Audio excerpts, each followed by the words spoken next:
Dios les bendiga. Éxodo 3:7.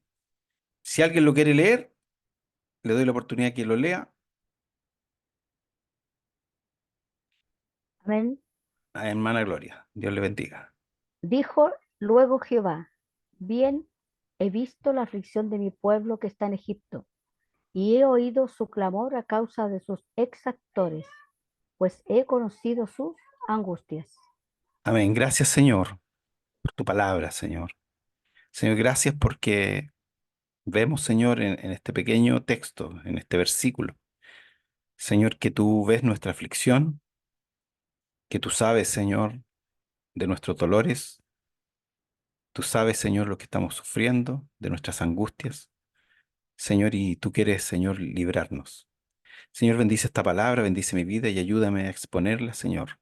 En el nombre de Jesús. Amén. Bien, estamos en el mes de la familia, ¿cierto? Y, y yo pensaba en la familia, yo todavía tengo familia que no conoce al Señor. Hermanos, primos, tíos, sobrinos. Y es interesante la historia eh, ahí en Éxodo, que Egipto primeramente no fue una maldición. Egipto primeramente fue una salvación. Porque Dios llevó, ¿cierto?, a José a Egipto, porque Dios quería librar al pueblo, quería librar a esta familia, la familia de Jacob, porque venía una hambruna a la tierra. Y Dios, ¿cierto?, se proveyó de las faltas, de la envidia de los hermanos de José, para que lo vendieran, para que estuviera. La fidelidad de José lo llevó, ¿cierto?, a estar ahí de segundo a cargo en Egipto. ¿Y qué hace Dios? Cubre a la familia de Israel, a la familia de Jacob, y lo lleva a Egipto, y ahí les da un estatus especial, porque les dan una tierra especial, un cuidado especial, una comodidad especial, son bendecidos ahí, en esa tierra, hasta que, dice la escritura, que asumió un nuevo rey que no conocía a José. Y ahí empezó el problema, porque, y si hacemos la analogía, ¿quién creó todo para nosotros? Dios creó todo para nosotros. Dios creó, ¿cierto?, la naturaleza, creó al ser humano, creó todas las cosas para que las pudiéramos disfrutar. ¿Y quién echó a perder todo? El hombre arruinó todo. Y lamentablemente, cuando una persona no conoce a Jesús, está perdida. Está perdida. Y usted lo acaba de decir, ¿qué significa estar perdido? ¿Qué significa estar sin Cristo? Usted dijo que era una persona que no tiene sentido, sin esperanza, que vive en el caos, en la depresión, en la vacuidad, en la ceguera, en la amargura, solitario, triste, perdido, angustiado, esclavo, sin propósito. Y así están hoy día nuestra familia que no conoce al Señor. Pero Dios cambia la historia de su pueblo. Em, ¿Cierto? Porque este Egipto que en algún momento fue de bendición, se transforma en carga, se transforma en un lugar donde Dios no quiere que estén. De hecho, los israelitas a lo mejor tenían que estar un tiempo, dicen los teólogos, en ese lugar, pero después tenían que volver a la tierra, que era la promesa que Dios le había hecho a su pueblo. Y estuvieron más de 400 años ahí en Egipto. Luego, Egipto, ¿en qué se transforma? Símbolo de la perdición. De hecho, nosotros le decimos a los hermanos, a los hijos pródigos, le decimos que anda en Egipto, ¿cierto? Que se perdió, se fue a Egipto, se fue al mundo. Y ese mundo no es el mundo cuando estaba José, es el mundo donde vino este faraón malo, y que tal vez era el hombre más poderoso de la tierra en ese momento, y se levantó, ¿cierto?, contra el pueblo de Dios. Nosotros como hijos del Señor tenemos una promesa. Dice la Biblia que creamos nosotros en el Señor Jesucristo y luego será salvo, ¿cierto?, toda nuestra casa. Será salvo tú y toda tu casa. Dios nos promete que si nosotros le buscamos, Él va a hacer lo posible para que nuestra familia nos siga, ¿cierto? Pero Egipto representa ese enemigo, donde reina el enemigo. No sé si recuerdan cuando Jesús fue tentado por el diablo le dijo que si le adoraba a Jesús, Él le iba a dar todos los reinos.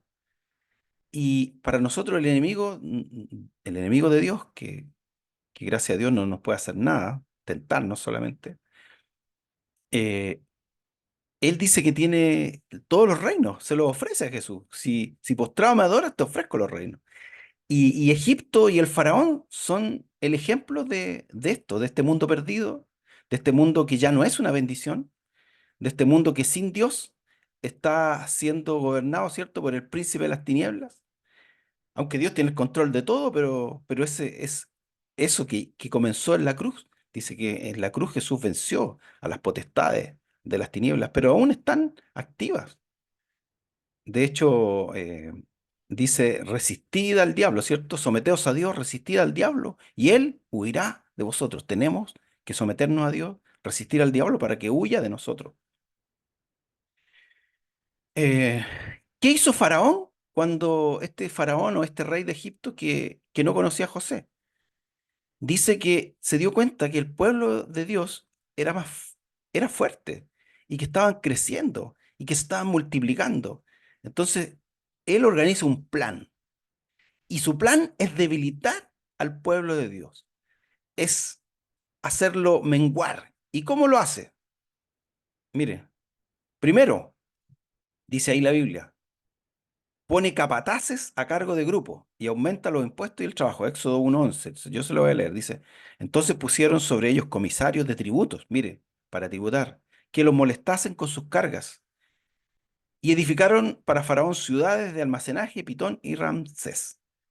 O sea, después de haber estado tan cómodos, ¿cierto? Bendecidos con comida, con todo, empezó la opresión. Les dio trabajo duro, amargo y angustiante. Éxodo 1, 13, 14 dice, y los egipcios hicieron servir a los hijos de Israel con dureza, amargaron su vida con dura servidumbre, en hacer barro, ladrillo, en toda labor del campo, en todo su servicio al cual los obligaron con rigor. Ustedes recuerdan también que después que Moisés habla con el faraón, se le duplica el trabajo, porque ni siquiera la paja que les proveían, le dijeron, ustedes van a tener que ir a buscarla y van a tener que hacer la misma cantidad de ladrillos. No solo eso, no solo lo debilitó quitándole el tiempo y debilitándolo con el trabajo, con el cansancio, sino que neutralizó la natalidad. Y ustedes saben ahí la historia, ¿cierto? Dice, y habló el rey de Egipto a las parteras hebreas, una de las cuales se llamaba Cifra y otra Fua, y les dijo, cuando asistan a las hebreas en sus partos y vean el sexo, si es hijo, mátenlo. Y si es hija, entonces viva. O sea, acá hay una pena de muerte para el recién nacido. No podía haber aborto en ese tiempo, porque no tenían cómo saber, ¿cierto? O no tenían las herramientas ni la tecnología, porque hubieran intentado matar a un bebé en el vientre de su madre, se hubiera muerto la madre. Pero apenas naciera, si era hombre, ahí había una causal para morir. ¿Qué pasó con las parteras? Las parteras no quisieron, pues. Ellas vieron a los bebés y no quisieron matarlos. Entonces el faraón se enojó. ¿Y sabe lo que hizo faraón? Mandó a todo su pueblo diciendo, echen al río a todo hijo que nazca y a toda hija que persevere la vida. O sea, les dio una orden de infanticidio, parecido cuando Herodes manda a matar a todos los pequeños. O sea, quería debilitar al pueblo, quería debilitar las familias israelitas. La pregunta es, ¿Dios veía todo esto? Sí, porque Dios ve, Dios sabe. Dios le había dado una promesa al pueblo. Dios quería que el pueblo tuviera su propia tierra, esa tierra que fluye leche y miel. Dios le había dado esa promesa a Abraham, a Isaac, a Jacob, a Israel. Pero el pueblo se había olvidado de esa promesa. Dios conocía sus aflicciones, Dios escuchó sus aflicciones, pero ¿usted cree que Dios no le duele? ¿Que Dios se quedó en eso? En ver y ver cómo se oprimía a su pueblo. No, Dios actuó. Y Dios ¿cierto? Empezó a ejecutar su plan. Lo que me gusta así de esto, que mientras más oprimían al pueblo de Dios, más se multiplicaba. Ahí en Éxodo 1:12 dice, pero cuanto más lo oprimían, tanto más se multiplicaban y crecían, de manera que los egipcios temían a los hijos de Israel. ¿Sabe lo que teme el enemigo de nosotros, los cristianos? Nos tiene miedo. Tiene miedo porque mientras más nos sentimos a veces acorralados, presionados, más expresamos nuestra fe. Es increíble cómo encontramos en Cristo, en Dios, esperanza, encontramos compañía, encontramos amor, encontramos que Dios nos cuida, que nos protege, a pesar a veces de las dificultades y pareciera que esa fe se expande mucho más cuando estamos en opresión. Estaba leyendo un libro, se llama Lo grandioso del cristianismo, y habla de cómo está creciendo la fe eh, en estos continentes donde todavía hay pobreza. África, en la India, incluso en China, Corea, en Asia, en Sudamérica, en Centroamérica. Y, y el hermano que hizo el estudio dice que no es porque sean pobres, es porque creen. Los problemas y las dificultades hacen que las personas crean y busquen la salida y encuentran la salida en la fe, en la religión. Es por eso que se apegan. No es la pobreza la que explica la fe, es la necesidad y que Dios suple esas necesidades, que Dios escucha cuando lo buscamos, que Dios extiende su mano. ¿Y por qué dice? Porque ellos dicen, no, es que la gente es pobre e ignorante. Y los ricos no buscan tanto a Dios, los países más ricos, los países más desarrollados. Y dicen que es porque son más sabios, pero la verdad es porque el hombre se vuelve más orgulloso, se vuelve más altivo cuando alcanza objetivos, se olvida de dónde viene. Y no es que no necesite a Dios, no tiene tal vez grandes necesidades y eso hace que se acomode, lo que le pasó al pueblo de Israel, que se acomodó, mientras tuvo la bendición, se acomodó. Y a veces vienen las dificultades y problemas porque Dios quiere despertarnos, quiere que lo busquemos con mayor fuerza, que busquemos su palabra, su consejo. Y eso decía ese libro, que el evangelio está creciendo, el cristianismo está creciendo en estos países, porque para ellos Dios es real, Dios sana, Dios libra, Dios fortalece, Dios provee. ¿Y Dios a quién llama? A Moisés. A Moisés significa salvado de las aguas. Y sabemos la historia, ¿cierto? Este pequeño, esa mamá que tenía temor de que mataran a su bebé y lo esconde por meses. Pero todos saben que cuando el bebé nace, al principio, ¿cierto?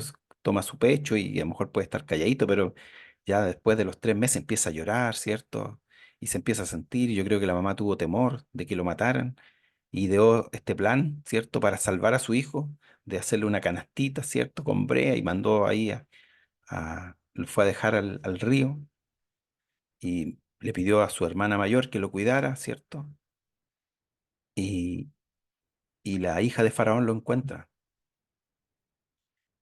Y aquí em, hay algo interesante. Mire lo que dice Éxodo 2:6. Y cuando abrió la canastita, vio al niño. Ella es la hija del que mandó a matar los niños. Yo me imagino, y bueno, algunos se imaginan también, si encuentran a este bebé, el faraón lo va a matar. Y la hija de faraón lo va a matar porque ella representa al faraón. La orden del faraón era matar a estos niños. Pero mire lo que le pasa a esta mujer. Cuando vio al niño, dice, he aquí el niño lloraba y teniendo compasión de él, dijo, de los niños de los hebreos es este. O sea, ella sabía que era un niño hebreo, pero he aquí el tema que a veces no quieren reconocer los que están a favor del aborto, que la mujer en su ser, en su instinto, está la protección a un bebé. Da lo mismo que no sea deseado, que sea. La mujer siempre quiere proteger. Y aquí La principal enemiga del pueblo hebreo se compadece de un pequeño, este instinto maternal, y Dios comienza su plan de salvación. Nosotros sabemos, ¿cierto? Y lo hemos visto en las películas, en todo, que Dios se le presenta a Moisés. Bueno, hay una historia ahí mientras crece, ¿cierto? La hija de Faraón pide a la hermana de Moisés que busque a una hebrea para que le cuide y ella busca a su mamá y lo cuida, ¿cierto? Hasta que crece el niño y se lo entrega y después Dios lo cuida en palacio, lo hace crecer. Es interesante porque José fue esclavo primero y después príncipe. En cambio, Moisés es al revés. Moisés es príncipe porque vive en el palacio. Pero después tiene que huir, ¿cierto? Al desierto y se hace pastor. José primero era pastor y después príncipe. Moisés fue príncipe y después pastor. Y ahí es cuando Dios se le aparece en la llama, en la zarza. Y, ¿Y en nombre de quién voy a ir? Y ahí Dios le revela su nombre. Yo soy el que soy. Jesús dijo, yo soy el buen pastor. Yo soy la puerta. Yo soy el camino. Yo soy la verdad. Yo soy la vida. Este gran yo soy se le presenta a Moisés. Éxodo 2:24 dice, y oyó Dios el gemido de ellos y se acordó de su pacto con Abraham, Isaac y Jacob. ¿Sabe cuál es el pacto que hizo Dios con nosotros? Es una promesa. Dios tenía una promesa que le hizo a Abraham, que de él iban a ser bendecidas todas las familias de la tierra, que le iba a dar una nación grande, ¿cierto? Muchos hijos, una tierra. A nosotros también nos dijo que creyéramos en él y será salvo nosotros y toda nuestra casa. Es una promesa. Pero esto no es tan sencillo porque Moisés tiene que hacer cosas. Le dijo a Moisés, yo soy el Dios de tu padre, Dios de Abraham, Dios de Isaac, Dios de Jacob. Entonces Moisés cubrió su rostro porque tuvo miedo de mirar. Cuando Moisés le dice, ¿y qué les voy a decir? ¿Se acuerdan? Y lo primero que le dice Dios, recuérdale el pacto, recuérdale el pacto, recuérdale que yo soy el Dios de Abraham, de Isaac, de Jacob. Habla con los ancianos, recuérdale el pacto. Qué tiene que hacer usted con su familia no conversa? Recuérdele que Jesucristo ya entregó su vida, que Dios ya hizo lo que tenía que hacer, que Dios de tal manera amó Dios al mundo que ha dado a su Hijo unigénito para que todo aquel que en él crea no se pierda. Dios le dijo a Moisés que comunicara este mensaje, este pacto. Además, en 3:15 dijo a Moisés, así dirás a los hijos de Israel, Jehová, el Dios de vuestros padres, el Dios de Abraham, el Dios de Isaac, el Dios de Jacob, me ha enviado a vosotros. Este es mi nombre para siempre. Con él me recordarán por todos los siglos. ¿Qué más le dice Dios a Moisés? Moisés tiene temor, porque Moisés ahora está escondido porque había matado, ¿cierto?, a un egipcio. Moisés estaba en el desierto y dice, ¿y si voy, qué va a hacer que el faraón me crea? Porque ¿quién soy yo? ¿Quién soy yo? Y Dios le da señales, ¿cierto? Le dice, ¿qué tienes en tu mano? Y yo le pregunto hoy día a usted, ¿qué tiene usted que el Señor le ha dado? ¿Qué está viviendo que el Señor le ha dado? ¿Ha sido bendecido usted? ¿Tiene algo que mostrarle a su familia? Mire, el plan de Dios es que vayamos por todo el mundo y prediquemos el Evangelio. El plan de Dios es que nadie se pierda, que todos procedan al arrepentimiento. Así como Dios llamó a Moisés para salvar a su pueblo, así Dios nos rescató. ¿Para qué nos salvó? Nos salvó, ¿cierto? Nos liberó de la esclavitud. Nos salvó para que seamos de Él, para que demos testimonio, para que le adoremos, para que seamos instrumentos de honra, útiles para el Señor. Si se le olvidó eso, hoy día, esta palabra, que se lo recuerde.